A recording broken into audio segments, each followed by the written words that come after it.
Assalamualaikum warahmatullahi wabarakatuh. My name is Dwi Septia Nabila, kelas PBI A6. Ustadz Gianjar membuka dengan menekankan pentingnya sejarah sebagai cermin untuk membangun masa depan. Beliau mengajak umat Islam untuk belajar dari kejayaan masa lalu, khususnya perbedaan Baghdad sebagai inspirasi membangun peradaban Islam yang gemilang. Dibahas tentang masa keemasan Baghdad di bawah kekhilafan Abbasiyah yang menjadi pusat ilmu pengetahuan, budaya, dan perbedaan. Peran penting Baitul Hikmah sebagai pusat penerjemahan dan membangun ilmu pengetahuan juga diuraikan. Ustazah Ginanjar menjelaskan kontribusi para ilmuwan muslim seperti Al-Kinji, Al-Farabi, dan Ibnu Sina dalam sebagai bidang ilmu.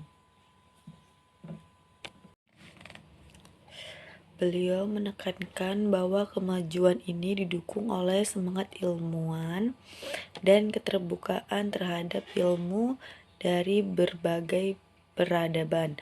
Faktor-faktor yang menyebabkan kemunduran Baghdad seperti konflik internal, invasi Mongol, dan kelemahannya sebagai ilmuwan dibahas sebagai pelajaran penting para umat Islam tidak mengulangi kesalahan yang sama. Ustadz Ginanjar mengajak umat Islam dan membangkitkan kembali semangat ilmuwan, toleransinya, dan kerjasama dalam membangun peradaban Islam yang modern dan berdaya asing tinggi. Pentingnya ilmu pengetahuan, kemajuan perbedaan Islam dan Baghdad didorong oleh semangat mencari ilmu dan terbukaan terhadap pengetahuan dari berbagai sumber. Peran pemimpin yang visioner, kepemimpinan yang mendukung pengembangan ilmu pengetahuan dan budaya sangat krusial dalam membangun peradaban yang maju. Bahaya konflik internal. Perpecahan dan konflik internal dapat menghancurkan perbedaan yang telah dibangun dan susah payah. Keterbukaan dan toleransi, sikap terbuka dan toleransi terhadap perbedaan budaya dan ilmu pengetahuan menjadi kunci Berdasarkan pemahaman tersebut, saya berkomitmen untuk 1. Menjadi ilmu pengetahuan sebagai bagian internal dalam kehidupan sehari-hari. 2. Mengembangkan sikap toleransi dan terbukanya terhadap perbedaan. 3. Menghindari konflik dan perpecahan dengan mengendapkannya dialog dan musyawarah. 4. Mendukung kepemimpinan yang visioner dan pro terhadap pengembangan ilmu pengetahuan. Upaya lingkungan keluarga, masyarakat, dan khalayak ramai.